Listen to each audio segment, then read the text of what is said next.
গাংনী সর্বস্তরের জনগণের আজকের যে এই বাবুর ভাইয়ের মুক্তির যে বিক্ষোভ, এই বিক্ষোভে উপস্থিত সকলকে জানাই সংগ্রামী সালাম এবং অভিনন্দন। আসসালামু আলাইকুম।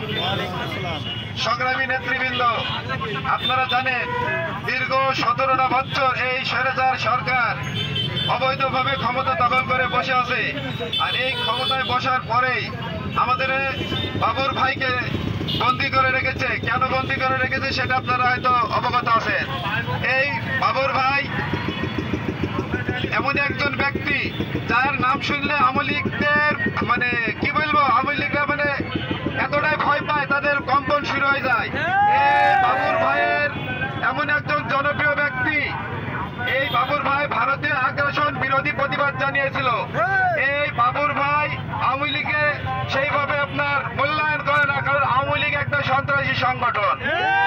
এই সন্ত্রাসী সংগঠন যাতে বাংলাদেশে মাথা উঁচু করে দাঁড়াতে না পারে, যার জন্য বাবুর ভাই সর্বোচ্চ তার ত্যাগ স্বীকার করে এই আগ্রাসন বিরোধী আওয়ামী লীগ সরকার, স্বৈরাচার সরকার বিরোধীতে আন্দোলন শুরু করেছিল। যার কারণে এই আওয়ামী লীগ স্বৈরাচার সন্ত্রাসী সরকার বাবুর ভাইকে 17টা বছর মিথ্যা মামলা দিয়ে তাকে জেলখানায় বন্দী করে রেখেছে। সংগ্রামী সর্বস্তরের জনগণ, আমি আপনাদের উদ্দেশ্যে বলতে চাই, বর্তমান যে অন্তর্বর্তীকালীন সরকার, এই সরকার আসার পরে কিন্তু আমরা এদের পাক স্বাধীনতা ফিরিয়ে পেয়েছি। এই সরকার আসার পরে কিন্তু সারা বাংলাদেশ এখন সন্ত্রাস মুক্ত। এই অন্তর্বর্তী সরকার আসার পরে কিন্তু বাংলাদেশ সুষ্ঠু নিরপেক্ষভাবে স্বাধীনভাবে কিন্তু আমরা চলাফেরা করতে পারছি। সাধারণ জনগণ, সর্বস্তরের মানুষ কিন্তু আমরা স্বাধীনভাবে চলাফেরা করতে পারছি। আমি এই অন্তর্বর্তী সরকারের কাছে আবেদন জানাবো যে বাবুর ভাইয়ের নিঃশর্ত মুক্তি আমরা সর্বসাধারণ জনগণের পক্ষ থেকে মুক্তি চাই।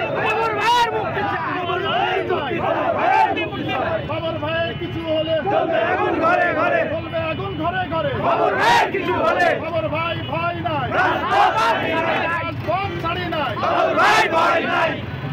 আমাদের সর্বস্তরের জনগণের পক্ষ থেকে আমরা বারবার একটাই দাবি তুলবো যে বাবুর ভাইকে কিন্তু নিঃশর্ত মুক্তি দেওয়া লাগবে। সংগ্রামের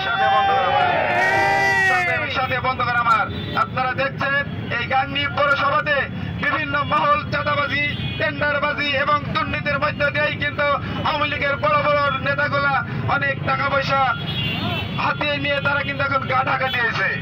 আমরা চাই এই টাকাগুলা কিন্তু আমাদের সাধারণ জনগণের।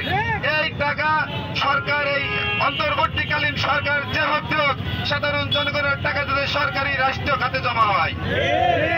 সন্ত্রাসী নৈরাজ্য করে দেশ কিন্তু শান্তিভাবে রাখা যায় না, শান্তি রাখতে হয়।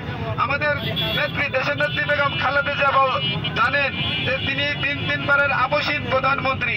তিনি সবসময় চায় সারা বাংলাদেশ যেতে যা কিছু হবে শান্তিপ্রিয় আপোষের মাধ্যমে সবকিছু হবে।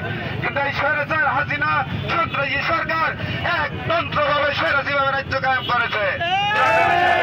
আমার আসাদুজ্জামান বাবলু ভাইয়ের নেতৃত্বে আজ আমাদের যে বিক্ষোভ, এই বিক্ষোভে আমাদের একটাই কথা, বাবুর ভাইয়ের নিঃস্বার্থ মুক্তি দিতে হবে এবং মুক্তি চাই।